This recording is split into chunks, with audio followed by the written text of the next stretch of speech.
With Lucky Land Slots, you can get lucky just about anywhere. Dearly beloved, we are gathered here today to... Has anyone seen the bride and groom? Sorry, we're here. We were getting lucky in the limo and we lost track of time. No, Lucky Land Casino, with cash prizes that add up quicker than a guest registry. In that case, I pronounce you lucky. Play for free at LuckyLandSlots.com. Daily bonuses are waiting. No purchase necessary. Void where prohibited by law. 18+. Terms and conditions apply. See website for details. Hello and welcome. It is Eric Erickson here. Glad to have you with me. The phone number is 877-97-ERIC, 877-973-7425. I want to jump to a phone call quick because I don't want Andy to have to wait long about this, and I think I can take care of this quickly. Andy, welcome to the program. Yeah, hey, Eric, thanks for taking my call. I had a quick question with Election Day coming up here next Tuesday, I guess it is. For the last 5 or 6 elections, both national, local, you name it, statewide, I've voted early. I've gone to my local polling place, presented my ID, and I guess filled out, I guess it's an affidavit that I am who I am. And then they give you that piece of paper, and you present it to get your punch card. Well, each time I've done this, I finally realized last time I voted, it says at the top of this piece of paper, absentee ballot. And my question is, why does it say absentee ballot if I'm there in person? Just because I'm voting early, it's absentee? Yes, that's it. Early voting is actually no excuse absentee voting, and they haven't really updated the language. So around the country, and Andy, this is why I want to get to you, because all of you around the country, you may have municipal elections and not know about it. And I know some states like Virginia have statewide elections. There are local elections, for example, here in Georgia, across the state. I did not realize in my community there's actually a vote on a tax increase. And I had no idea. Sleeper issue. And I pay attention to this stuff. But this is, Andy, I wanted to start with this, and thank you for the question, because it is election time. An election is next week. I know in Atlanta they're having mayoral elections. In Virginia they're having gubernatorial elections. Most states have municipal and tax elections right now. So whether you're in Ohio or Florida or Oklahoma or Texas or California, a lot of places are having local elections next week, and you may not even know. I genuinely had no idea that there was an election in my community next week, because we moved our elected official elections from odd-numbered years to even-numbered years, but there's a tax issue on the ballot. So pay attention, and yes, if you're voting before Election Day, it is an absentee ballot because you will be absent on Election Day. So an early vote is an absentee ballot, even though they've changed the name. But also worth noting, Andy was able to go vote. You know, all that voter suppression. I mean, who are the wokes going to root for in the World Series? I have noticed, by the way, a tendency, including a USA Today columnist, refers to the Astros versus Atlanta. And it's not alliteration, because I went back and checked through his timeline. He never uses the word Braves. He refers to it as Atlanta. And now what caught it is he put up a tweet, and it was listing some inductees or some people who got awarded something, and he put their teams next to him, like Cincinnati, #Reds, Pittsburgh, #Pirates, and then just Atlanta. And then right after that, Chicago, #Cubs. It's like, interesting. And sure enough, unless it's covering something that's actually in a link to a news story where they reference the Braves as an editorial policy, he didn't do that. All right, we'll get back to this later. Right now, though, let's talk about the economy. If you weren't here in the first hour, this is going to be the most expensive Thanksgiving in history. The most expensive Thanksgiving in history. Well, I mean, how can they say that since costs have been recorded? But inflation-wise, the most expensive Thanksgiving we've had.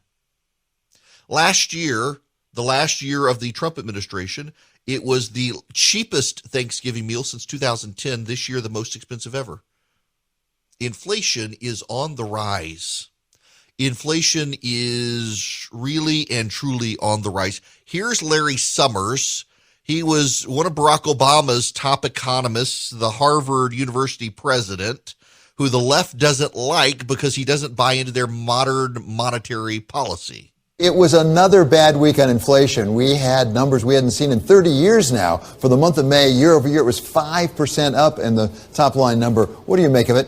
Look, it's more evidence that we've got a problem, that the risk to the economy is overheating. The risk to the economy is overheating. We've got a problem. We do have a problem. What do we do? This is a problem. It is a growing problem, and it is a tax on the poor and the middle class. Gas prices, again, I mentioned this before. This is a quote from AAA. The pump price has gone up every day in the past 27 days, adding approximately 20 cents to the cost of a gallon of gas. Now, here's the thing. If this is the case, if the pump price has gone up 20 cents to the cost of a gallon of gas, you know what that affects? It doesn't just affect your car price. It doesn't just affect you driving to and from work or to get groceries. It affects the poor who take public transportation because the cost of fueling the buses has gone up. It affects you at the grocery store because the cost of driving the groceries to the grocery store has gone up. It affects you at the restaurant because the cost of driving the food to the restaurant has gone up. It affects you pretty significantly. And the Biden administration has told us it would be temporary. And now it's actually becoming a really big deal long term. And then there's this. This is from Bloomberg News. Aramco warns world spare oil supplies are falling rapidly. Aramco is the Saudi Arabian oil company. It's the state-run industry. It said oil output capacity across the world is dropping quickly and companies need to invest more in production. It's a huge concern, Chief Executive Officer Amin Nasser said in an interview in Riyadh, Saudi Arabia. The spare capacity is shrinking. His comments come with crude prices having soared 70% this year to around $85 a barrel.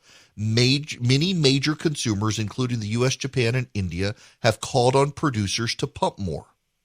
The supply deficit in oil markets could worsen in 2022 if the coronavirus pandemic eases and more people fly. If there's aviation pickup next year, the spare capacity will be depleted. It's now getting to a situation where there's limited supply. Whatever is left that's spare is declining rapidly. Several oil and gas traders have criticized governments and climate activists for calling on companies to stop investing in fossil fuels, saying that will cause shortages of energy in the coming decade. Aramco, the world's biggest oil company, is investing billions of dollars to raise its daily capacity to 13 million barrels from 12 million. It expects to complete the project by 2027. Many Wall Street banks and OPEC Plus members doubt there will be supply shortages next year. JP Morgan Chase said oil markets will shift to a supply surplus of 1 million barrels by March from a deficit of around 1.5 million barrels now. Are they sure? Because they said inflation was transitory. And then there's this. This is from Wolf Street. Shares of Tesla jumped by 12.7% to $1,024.86 on Monday, which pushed the company's market capitalization to $1.01 trillion. This might not seem a huge amount these days when trillions are flying by left and right, but it's still a huge amount. Tesla now has a price-to-earnings ratio of 332 in an industry where PE ratios of 10 to 30 are typical in a good year, but Tesla is special. Now, pay attention to this. Tesla is now worth more than the 10 most valuable global automakers combined. Toyota, BYD, which is a Chinese auto manufacturer, Volkswagen, that does VW, Porsche, Audi, Skoda, Seat, and a few others. Daimler Chrysler, GM, BMW, Ford, Stellantis, Hyundai, and SAIC Motors of China. Those are the 10 largest auto manufacturers in the world. Tesla is worth more than all 10 of them combined. Now, how nuts is this? If Tesla can deliver 900,000 vehicles as it projects, Tesla's global share of the automaking market will be 1.2%. All the 10 major manufacturers produce 75 million cars globally annually. 75 million cars are produced annually by the top 10 car manufacturers in the world.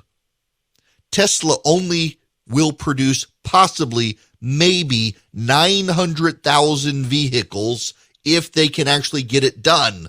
So far this year, they've only done 627,000 vehicles and 241,000 vehicles in the third quarter was actually a huge accomplishment. So if Tesla can meet its goal of 900,000 vehicles, it will have produced 1.2% of all the vehicles on the road in the world this year, compared to 75 million vehicles from the top 10 other auto manufacturers, and yet Tesla is worth more than all of them combined. This is not sustainable. This is not real. I mean, it's real, but it's not. This is not a sustainable thing. You've got inflation. You've got the oil and gas increases, and that's why Tesla is benefiting. But I'm sorry, you're making $40,000 a year. You're not going to jump into a Tesla. Because, you can buy a cheap Tesla now. You can buy a $40,000 Tesla now, but then you got to get the charger for the house. Can't plug it up with an extension cord. No, you need the high-speed charger. That's going to be a few $1,000s. Or you're going to have to drive somewhere that has a high-speed charger. All of this gets to a larger point, and follow along with me here. During the Civil Rights Movement, Martin Luther King Jr. uttered a line that has been grabbed hold of by progressives over time. The fierce urgency of now. The fierce urgency of now. The left has seized hold of that when it comes to climate. They believe we must do things now in order to fix problems that will, within 10 years, be unfixable. So they are fine with oil and gas reserves shrinking. They are fine with Tesla being a success when it's not really by any measurable good standard. They are fine with the pump price going up every day for the last 27 days. They are fine with inflation keeping you restrained in what you buy. They are fine with the supply chain shortages. The left is fine with these things. They are fine with these things because a consumer society is bad for the environment. They are fine with prices going up because of a consumer society restrained by high prices will stop people from buying, keep people home, and help the world heal in their mind. But here's the problem for the left. Elections have consequences. 47% of Americans do not believe in man-made global warming.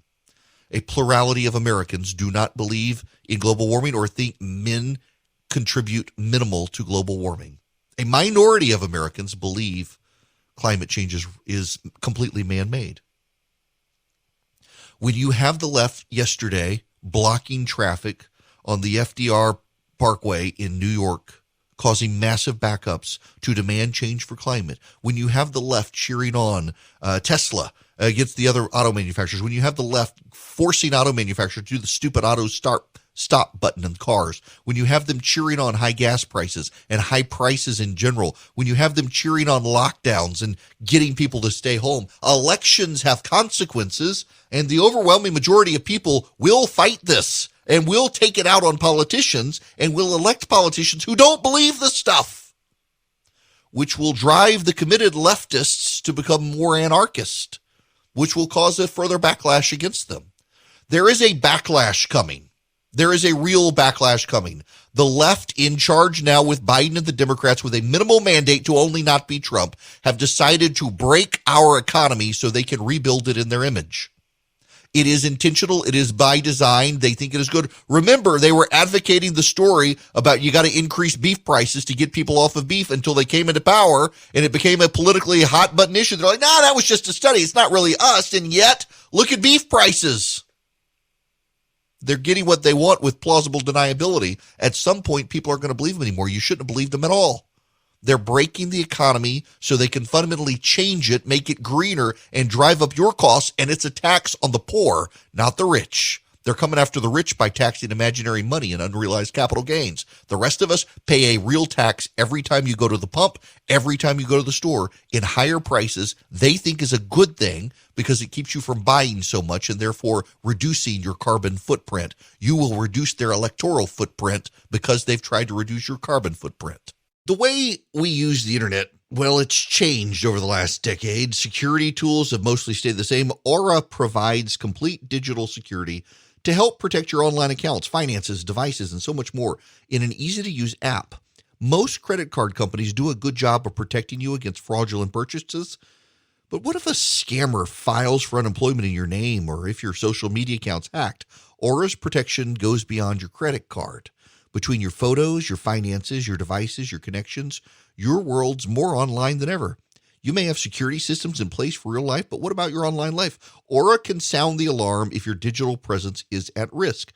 They provide digital security protection. They keep your online finances, your personal information, and your technology safe from online threats.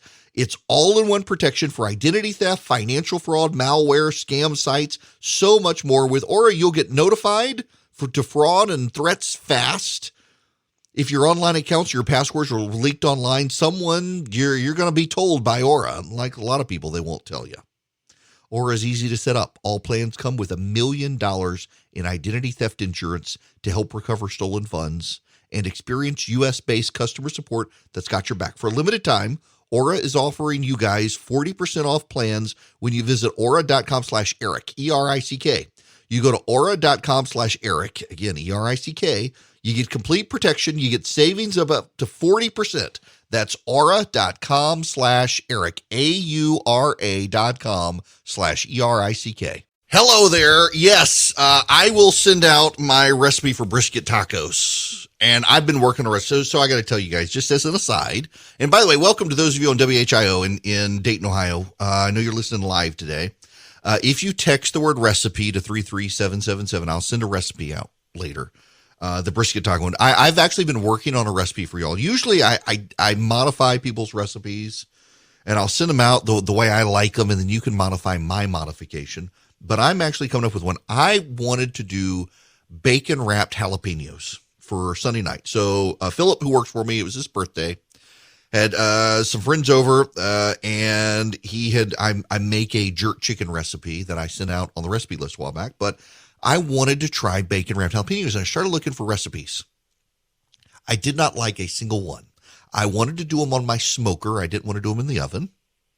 And then I wanted actually something other than like soft cream cheese in the middle of the jalapeno. And I finally hit on the idea, based on another recipe that I do, what if I did like breakfast sausage and mixed it with cream cheese and then added some Colby Jack in it, maybe a little chili powder, stuff the chili peppers, and then wrap them in bacon. Turned out great, except I didn't wear gloves and went through 24 jalapenos. My hands burned for over 24 hours. I thought, jalapenos, man, it's not going to hurt. Oh, wear gloves with jalapenos, folks. I'm here to tell you. I'll get you the recipe. And when we come back, let's shift to Let's Go Brandon.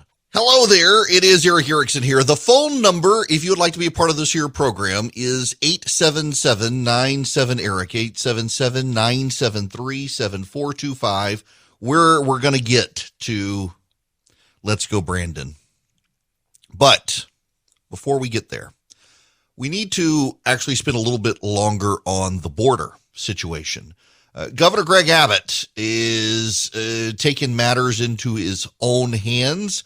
I've got several friends of mine who have started a think tank as well. And so Russ Vogt, longtime friend of mine, runs the Center for Renewing America. And Ken Cuccinelli, who was the border czar for Donald Trump, is working with him. Great guy, should have been the governor of Virginia, but there was an orchestrated effort to raise up a third party against him when he ran against Terry McAuliffe. And but for that third party, he would have been governor of Virginia. He's a super guy, was the attorney general for Virginia, among other things. And he's got this out there, how states can secure the border. And he makes it very clear, Article 4, Section 4 of the Constitution.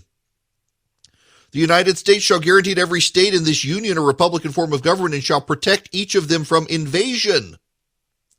Article 1, Section 10, Clause 3, no state shall, without the consent of Congress, lay any duty on tonnage, keep troops or ships of war in times of peace, enter into any agreement or compact with another state or with a foreign power, or engage in war unless actually invaded or in such imminent danger as will not admit delay. They are about to be invaded, Texas is. Now, they may not be invaded by hostile troops, but they're being invaded by a lot of illegal aliens who Joe Biden signaled could come here. He is doing nothing to prevent them from coming. Many of them are coming in with COVID. They're COVID positive. And the Biden administration is letting them go wherever they want to go. They're overwhelming Texas's resources, and the federal government is refusing to declare a state of emergency with FEMA. Here's Governor Abbott.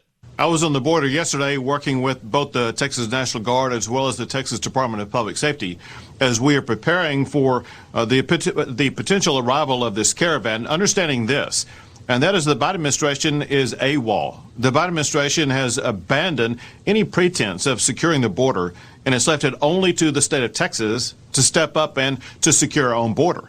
As a result, we have thousands of National Guard as well as Texas Department of Public Safety officers, including Texas Rangers, making sure that we are providing the resources we need to secure the border, as well as Texas is in the process of building a wall as well as making arrests of people coming across the border illegally and trespassing in the state of Texas. Now, here's Chip Roy, friend of mine, congressman from Texas, about the further details of this. We have parts of fences rusting in fields in Texas.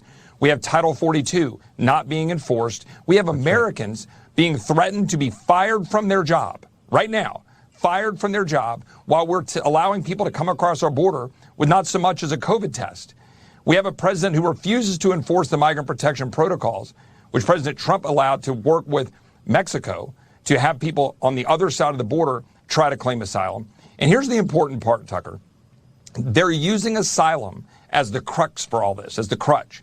They're saying, hey, if you in this world want to come to the United States, you claim asylum, you can come in. Now he's creating, this president purposefully is creating an entitled class of migrants who do not qualify for asylum under our laws. This is a problem. By the way, there's polling out, and you know how I feel about polling these days. I was the last person to be fully skeptical. Now I'm very skeptical, but the prevailing rule and consensus is still true, and I think most people do agree with it, that don't rely on the number, rely on the trend. If you have a poll of people and you keep polling the same group of, not the same people, but the same demographic of people, and you see numbers move within that, you should pay attention to that because there's something going on. And there are multiple polls out. Number one issue in the country, inflation. Number two issue, the border. And the Biden administration is making it worse. The Biden administration is compounding problems. and turning a blind eye to real issues related to what's happening at the border, even as they're allowing people to come into the country who may have COVID. You got to have a vaccine to get on, and you got to wear a mask to get on a plane. You got to have a vaccine or lose your job. And the maskless illegal immigrants can come across the border without vaccines. That's a real double standard. Why do they get better treatment than Americans? And again, I don't think the illegal immigrants are the bad guys here. I think the Democrats are for telling them to come, or the politicians. It's not just Democrats, if we're honest. A lot of Republicans have said come as well. These people are walking the whole way up through Central America. And listen, if you're like me, you think they can't stay, at least try to be sympathetic. They're walking through Panama, Costa Rica, Nicaragua, Honduras, Guatemala, or Belize, and then all of Mexico to get up to the border. They're walking on foot mostly. Because Joe Biden said, I'm not Trump. We'll welcome these people. He used the words, we will welcome them. And they took him seriously. He's made the problem worse. And now he's told these southern states, these border states, including, by the way, Arizona and New Mexico, both of which have trended Democrat, New Mexico very much so. He's told them, we're not going to help you. Sorry. Deal with it. Oh, by the way, not an emergency. You get no federal funding. Deal with it, but you can't send troops. You can't do anything to deal with it, but you deal with it. He's tied their hands. Greg Abbott's got to respond. And now it's the number 2 issue in polling. And the Democrats, and this is the key here, they're distracted. They're distracted by what's going on in Washington, D.C.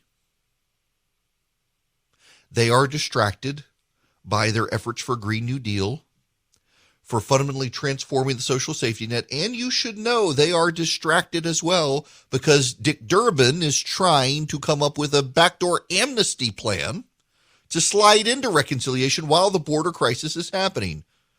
And they still can't figure out how to get it all done. Here's Dick Durbin on CNN. Well, it's an anxious time here on Capitol Hill on the Democratic side. We believe this week is really the deadline week for us to get the agreement, the basic agreement done that has been going on for literally months.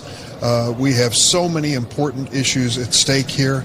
I agree with Joe Manchin's observation. We are close to the finish line. The president is engaged completely in this. I think we can get it done this week. Think you can, or do you think you will? What's the handicap right now? I'm going to put can, because we are dealing with individuals who need to be sitting down with others and reaching agreement.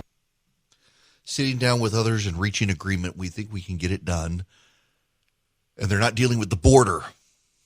And this is the fundamental problem that as we head into next year, one of the reasons they want to rush this through is because there is an election next week in Virginia.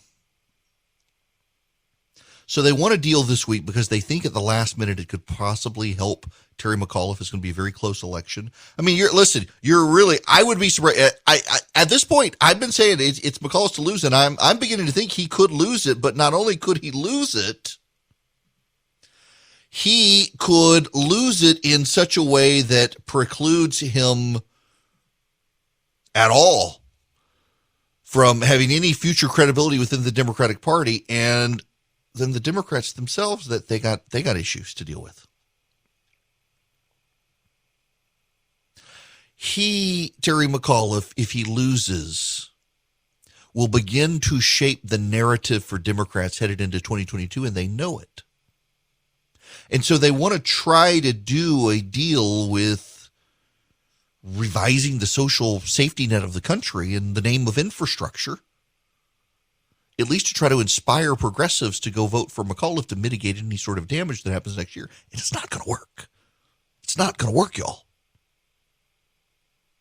Voter impressions are starting to be locked in. The undecideds in Virginia are about 3 or 4%. McAuliffe is so desperate, He actually, this is one of the whoppers that he told. 1,100 kids were hospitalized with COVID, according to Terry McAuliffe. In Virginia, he said, 1,100 kids were hospitalized with COVID. He's going after Glenn Youngkin for being opposed to masks in elementary school kids, and he's trying to tell parents that Glenn Youngkin's going to get their kids dead. 1,100 kids were hospitalized with COVID in Virginia. The real number? 35. 35. The Democrats have to do something. And now, the more I think about it, I think they actually want this to distract people from Virginia. That could very well be it. So I'm sitting here talking this through in my head. I'm thinking, you know what? What if now they got to distract people from Virginia? Because you know what the narrative is going to be. The narrative is going to be, as it has been, in fact, you go back to when McAuliffe ran in, was it 2015? No, 2013, was it? And Ken Cuccinelli lost.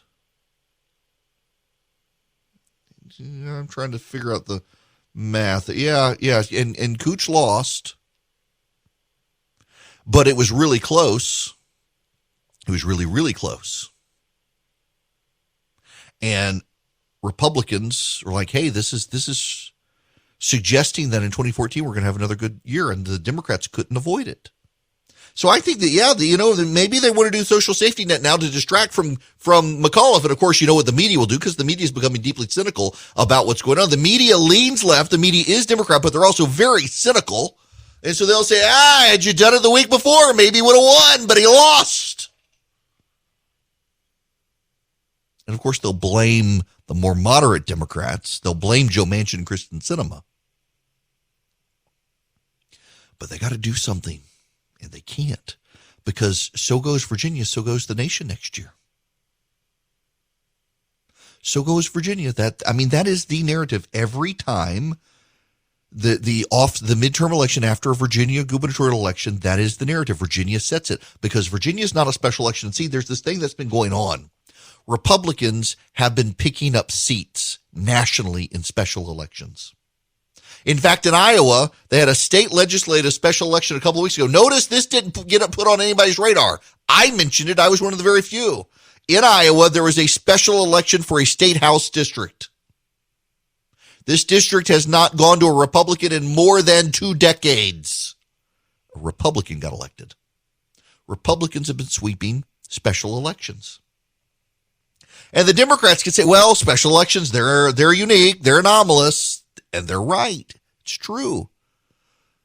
But, each one has its own issues. They're all special elections. They all have low turnout. But go back to 2009. The Democrats started losing special elections in New York and in Minnesota, in states where the Democrats normally do well. And in Michigan, they were losing Democrat seats in special elections to Republicans. And everyone was saying, they're special elections. You can't read. And I was like, yes. I was on CNN at the time. Yes, they're special elections. A single one or even a handful don't matter. But when you have this many and they're all going in that direction, it's a warning sign.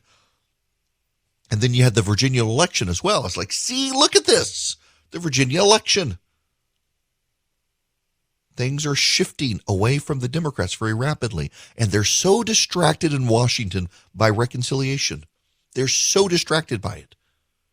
They can't realize that Americans' attention is elsewhere. Nobody cares about this anymore except the progressive base, and they've got to have the progressive base turn out next year. So if they don't do it and they divert their eyes to the things Americans care about, their base gets mad and doesn't show up. If they do this and don't do the other things Americans want, Americans turn on them. The Democrats have put themselves in a damned if you do, damned if you don't position, and I will damn well take watching them stew in it. Now, I need you not to stew in stinky odors in your house. Because, let's be honest here. There are some stinky odors that can generate in your house. And the Eden Pure Thunderstorm can help eliminate those odors. And it's filterless. You don't have to buy a filter subscription, unlike some. you actually get a great little package that packs a wallop. You hold it in your hand, and you can get 3 of them for less than $200 and save $200 by going to EdenPureDeals.com. Eden, like the Garden of Eden, pure as the driven snow, deals. EdenPureDeals.com. Click on my name, Eric Erickson, and then you will see the Eden Pure Thunderstorm 3-pack. Put it in your cart. Go to checkout. You'll see a discount code. Put in Eric, ERICK 3, the number 3, no space, Eric 3. And guess what? You'll save $200. You'll get 3 of them for less than $200, and you'll get free shipping. It's EdenPureDeals.com. Click on Eric Erickson. Put it in your cart. Use the discount code ERIC3 at checkout. Save $200. Get them for all 3 of them for less than $200. Clean the air in your house. Eliminate the odors in your house. Use the discount code ERIC3 at checkout. Hello there, it is Eric Erickson here, and the phone number is 877-973-7425. If you'd like to be on this here program, more than happy to have you. I got to spend just a moment on the Afghanistan issue. Here is Mike Pompeo. He was on Fox News talking about this issue. Sean, this is tragic. They clearly misled the American people, not only the president, but the Secretary of Defense, as you talked about. For the longest time, they talked about barely triple digits. We now know there are tens of thousands of people that have a right to return back to the United States of America. Our government has done almost nothing to bring them back. This is worse than just incompetence. This is an absence of caring about Americans and those who have a right to come to the United States of America. We've completely abandoned them. The president won't even talk about these things. We are not serious. We on our State Department Twitter feed today, we're talking about intersectionality and pronouns when we've got Americans behind enemy lines in Afghanistan. This is deeply troubling. It is disconcerting. It is horrific to the family members of these people who are here in the United States, and we have a responsibility to get them back. Yeah, this is another issue that continues to grate on the American public. And it's not so much that anyone wants us to go back into Afghanistan. Let's be real clear here. That's not what's actually going on here. What's going on is they view the withdrawal as incompetent and likely to make matters worse. That has fueled the perception that Joe Biden himself is incompetent. And once you get that locked in, it's very hard for Biden to restore people's idea of him as competent, because when a curveball comes along, that just fuels back into the incompetence narrative. Once you go down that road, it becomes really, really hard to get out of it. And I don't know that Biden has anything he can do, really, to get out of it. I don't know that he can change the narrative, frankly. I certainly think he's going to try. He's going to do his best to try. He's got a year to do it. But events change things, and all the events right now seem to be going against him. And when he does get a good thing, people are so focused on the incompetence that they have a hard time looking back at it. I mean, Biden's polling is terrible. It is Trump level. You know, the Media Research Center is pointing out that the media spent twice as many days talking about Donald Trump's bad polling as they have Joe Biden's. The media now is spending their energy talking about you say not nice things about Joe Biden. I want to spend a little bit of this. You have spoken ill of their chosen one, and the media thinks you are the bad guy for having done it.